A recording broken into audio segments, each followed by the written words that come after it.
জাদুঘর দেখতে গিয়ে নিজেই জাদুঘরের মালিক বনে গেছেন নূরে এলাহি নামের এক ব্যবসায়ী।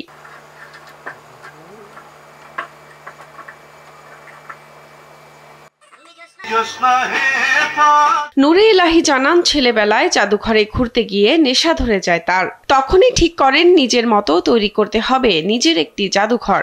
যখন আমি জাদুঘরে যাই তখন আমার একটা নেশা ধরে যায়, আমার মাথা ভিতরে ঢুকে যায়, কেন আমিও তো এরকম সংগ্রহ তৈরি করতে পারি।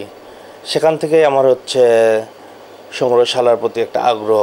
৪৪ বছর ধরে একটি একটি করে সংগ্রহ করে বর্তমানে মনিরুজ্জামান আল ফারুক নূরে এলাহির সংগ্রহে রয়েছে ২৫০০ সামগ্রী। যখন যে জিনিস পাই কাছে নিয়ে আসি।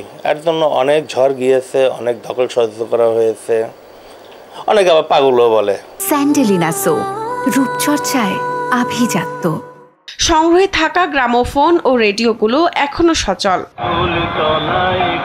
বিশ্বের সবচেয়ে ছোট কুরআনের একটি দেখা মেলে নূরে এলাহির সংগ্রহশালায়। এছাড়া রয়েছে উটের হাড়ের তাসবিহ, ব্রিটিশ আমলের ডাকটিকিট মাপার পাল্লা সহ দুর্লভ অসংখ্য চিঠি।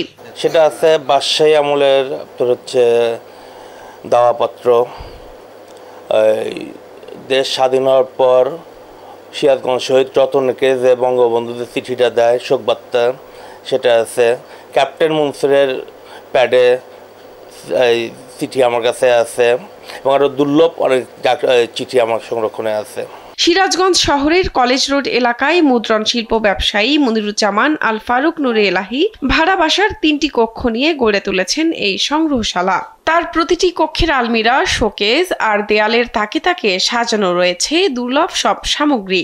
গ্র্যান্ডফাদার কোলক আছে, এবং সিরিয়াল অনুযায়ী যে ধাতব মুদ্রা সেগুলো আছে, বিভিন্ন ধরনের চাকু আছে। মনিরুজ্জামানের এই সংগ্রহশালায় স্থান পেয়েছে বহু পুরাতন কুপিপাতি ও হেরিকেন। আছে বাংলাদেশের সব জেলার ধানও।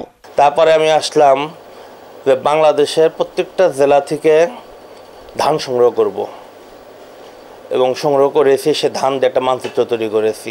এক সময় ব্যক্তিগত সংগ্রহশালাটিকে উন্মুক্ত গ্যালারিতে পরিণত করতে চান মনিরুজ্জামান।